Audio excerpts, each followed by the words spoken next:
Comme Marie, par Marie, avec Marie, rempli du Saint-Esprit, plongé dans le Saint-Esprit. Avec cette vidéo, je voudrais que tu sois plongé dans le Saint-Esprit, comme l'est Marie, comme elle l'a été, comme elle nous le fait être aujourd'hui par sa grâce. Elle est à la fois modèle, elle est accompagnatrice, elle est vecteur de la venue du Saint-Esprit en nous, à travers différentes étapes de sa vie. Je te souhaite vraiment d'être comme elle, plongée et remplie du Saint-Esprit, parce que c'est ce qu'elle veut. Elle continue de nous engendrer dans le Saint-Esprit. On peut la prendre simplement comme modèle, comme nos frères protestants. Je pense avec émotion à mon frère Carlos Payan, qui lui aussi a écrit sur Marie, mon frère évangélique. Pour lui, c'était comme Marie. Et il me disait d'ailleurs que les orthodoxes, c'est avec Marie, nous les catholiques, c'est par Marie. Voilà, différentes façons et pour vivre dans cette communion. Avec, par et comme Marie.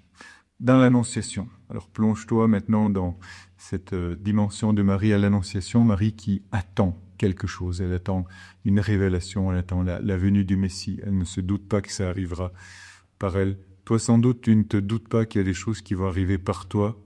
Et pourtant, si tu es en attente comme l'est l'Église, en attente comme l'est l'humanité, explicite ou implicite cette attente, eh bien, attends-toi à ce que Dieu te visite et à ce qu'il te remplisse de l'Esprit, qu'il te dise toi aussi, réjouis-toi, comblé de grâce, réjouis-toi, comblé de grâce, parce que tu l'es déjà par ton baptême, mais si tu n'es pas baptisé, eh bien, c'est vraiment le moment d'y penser.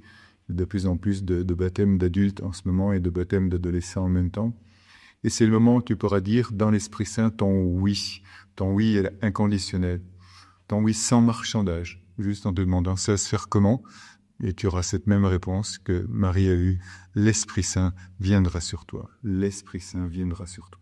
Donc, sois éveillé, sois prêt à accueillir les signes que l'Éternel va t'envoyer, un ange peut-être, ou quelque chose qui va ressembler à un ange. En tout cas, ça veut dire envoyer ange. Hein, donc, il y a quelque chose qui va être envoyé à toi, un signe.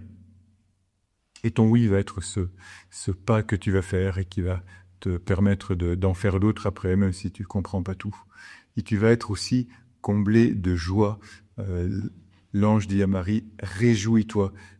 Cultive ta joie, regarde de joie, et tu sais déjà que tu es dans le Saint-Esprit. Accueille de plus en plus de joie, c'est ta façon d'être à l'Annonciation, c'est-à-dire au début d'un appel, et de ta réponse à cet appel, de dire ton oui, parce que ton être intérieur est dans l'attente d'une révélation.